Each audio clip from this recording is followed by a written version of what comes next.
जय जगन्नाथ मु अशोक सेनापति आपण मानकु स्वागत करुच्ची एसबीएस रो लो इन्वेस्टमेंट हाई रिटर्न रो गोटे प्रोजेक्ट को जोटा कि ओडिशा पई कंप्लीट न्यू प्रोजेक्ट वा यूनिक प्रोजेक्ट बोली आमे आपको कहि परिबा।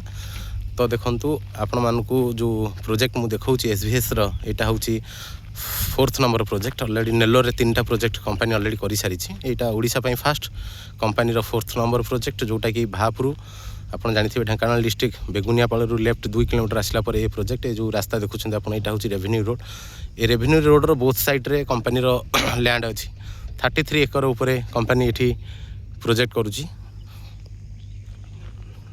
एठी कंटेनर मध्ये कंपनी ऑफिशियल यूज पई बर्तन लगेइची। तो एठी बेनिफिट आ यूनिक प्रोजेक्ट काई कहबा ना कंपनी एठी जो 33 एकर लैंड नेइची कंपनी याकु सब गोटे गोटे यूनिट 1600 स्क्वायर फुट रे यूनिट करी कि सब कस्टमर मानकु सेल करूची।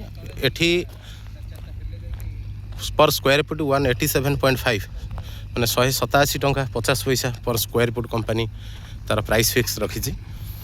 तो एठी आपनकर बेनिफिट कोन होउची ना जदी एठी आपण गोटे लैंड पकाउछंती तो लो इन्वेस्टमेंट लैंड जदी एठी माने बाय करूछंती तो आपनकर एठी डबल बेनिफिट रहउची।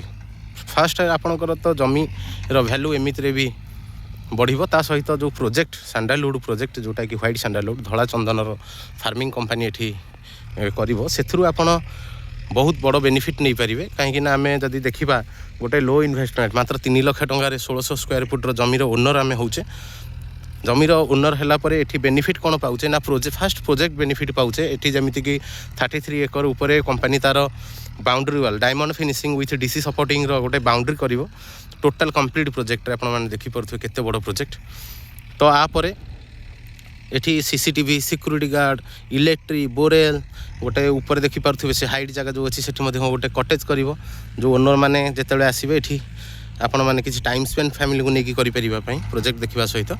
तो एठी पुनी बेनिफिट रहिला कोन ना एठी आपणकर इंडिविजुअल प्लॉट को 22 फीट रो रास्ता मध्ये कंपनी सेटा दउची।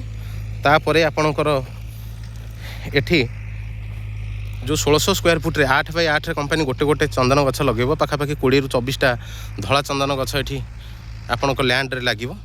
आपणकर रजिस्ट्रेशन सरी गला परे आपणको जो पट्टा गोटे मिलगले आपण घर को जब पट्टा पलि आसुची कंपनी सहित आपणकर गोटे एग्रीमेंट एक्चुअली होउची। आपण परमिशन दउछंती जे आपणकर लैंड रे कंपनी फार्मिंग करिबा पई। तो एग्रीमेंट परे कंपनी एठी एट ए टाइम सब प्लॉट रे गछ लगेइबो। आउ आपणकर बेनिफिट कोन रहउची ना चंदन रो प्राइस आपण निजे जाई कि गूगल रे मध्ये सर्च करी देखि परिबे व्हाइट सैंडलवुड पर केजी प्राइस इन इंडिया। तो आपण को निहाती 10,000 रु 30,000 पर्यंत तार प्राइस शो करिवो आजिका डेट रो कथा हम कहूची। तो निहाती आमर गछ जेबे कटा हबो 12 रु 15 वर्ष टाइमिंग लागे तार लिक्विड फॉर्मेशन जोटा हुए।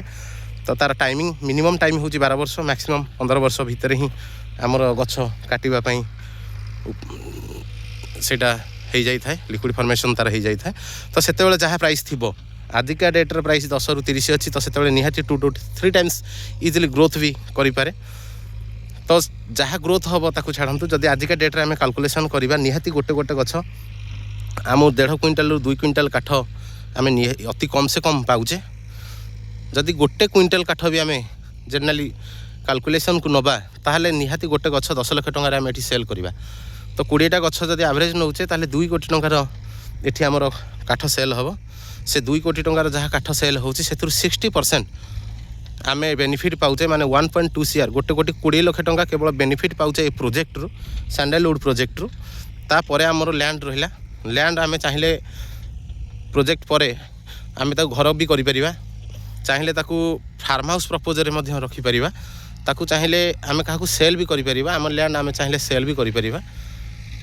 तो ये बहुत बड़ बेनिफिट ए मासरे भी ऑफर चली जदि कौनसी कस्टमर एबे प्लॉट आमठ नउछंती रजिस्ट्रेशन मध्ये कंप्लीट फ्री अछि। आपन को रजिस्ट्रेशन पई टंकाटे खर्च करिया को पडुनी कंपनी सेटा मध्ये खर्च करिवो।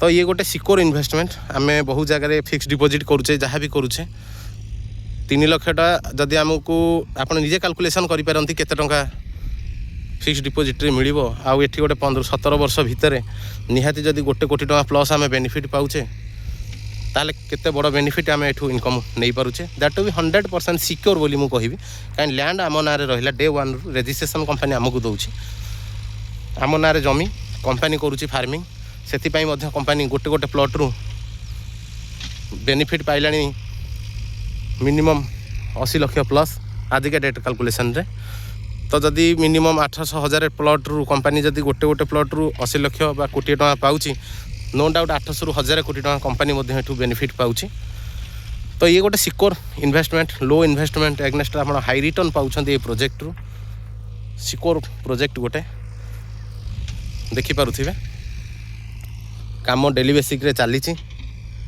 कंटिन्यू प्रोसेस आउ इलेक्ट्रिक जहाँ से सब प्रोसीजर कंपनी ऑलरेडी कर सारे बहुत जल्दी से आपण मैंने देखिपारे मुझे निहाती रिक्वेस्ट करी आपण मैंने आसतु ऑफिस रे बसंतु टोटल जहाँ आपणकर डॉक्यूमेंट्स देखिबार अच्छी सब देखंतु प्रोजेक्ट साइड विजिट भी करिवार अच्छी करंतु निहाती एठी आपण जने गोटे ओनर एठी हवा पई मु निहाती रिक्वेस्ट मध्य करी ए गोटे यूनिक प्रोजेक्ट रे फ्यूचर प्लानिंग 100% सक्सेस गोटे फ्यूचर प्लानिंग आपण मानकु ये गोटे भल इनकम मध्य जनरेट करिवो आपण को अधिका जदि आपण माने जानिबा को चाहंती ताहले आपण को जे वीडियो शेयर करिसंती बा आपण ऑफिस मध्य आसी परिबे डिटेल्स जानिबा पई थैंक यू ये यूनिक प्रोजेक्ट रे अगेन मु अशोक सेनापति आपण को धन्यवाद दूची आप बहुत जल्दी कांटेक्ट करूँ बहुत कम प्लॉट आम पाखे ये अच्छी कंपनी मिशन एंड विजन जब देखा 2000 एकर उपर कंपनी प्लांटेशन कर सेकेंड प्रोजेक्ट बहुत जल्दी से भी आमर ए प्रोजेक्ट गछ लगिला स्टार्ट हम थैंक यू सो मच।